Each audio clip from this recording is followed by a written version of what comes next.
এটা হচ্ছে নিয়ন ল্যাম্প, ঠিক আছে, এর নাম হচ্ছে নিয়ন ল্যাম্প। এই ল্যাম্পটা চালু করতে হিউজ অ্যামাউন্টের চার্জ লাগে, ঠিক আছে, হিউজ অ্যামাউন্টের চার্জ লাগে। কি হবে বলতো, এইটাকে আমি আজকে জ্বালাবো কিভাবে? কোনো লাইট জ্বালাতে গেলে তড়িৎ প্রবাহ লাগে না? তো তড়িৎটাকে আমি এখানে স্থির তড়িৎটাকে আমি প্রবাহ তড়িতে কনভার্ট করব কিভাবে বলতো? এর দেখতে পাচ্ছিস টার্মিনাল আছে, এখানে তার লাগানো আছে, দেখতে পাচ্ছিস তো? এর অপোজিট সাইডেও তার লাগানো আছে।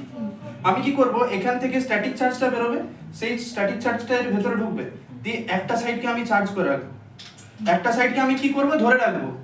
কারেন্ট চার্জগুলো কি হবে, তাহলে একটা কন্ডাক্টর তৈরি হয়ে যাবে না? আমার বডিটা কি কারেন্টের একটা গুড কন্ডাক্টর, তাই না? কারেন্টের একটা গুড কন্ডাক্টর। তাহলে এখান থেকে চার্জগুলো এসে কিছু হলে পৌঁছে দিস, ঠিক আছে? চলো দেখবি খুব একদম স্মল টাইম ইন্টারভ্যালের জন্য হবে। এই চুপ কর, খুব স্মল টাইম ইন্টারভ্যাল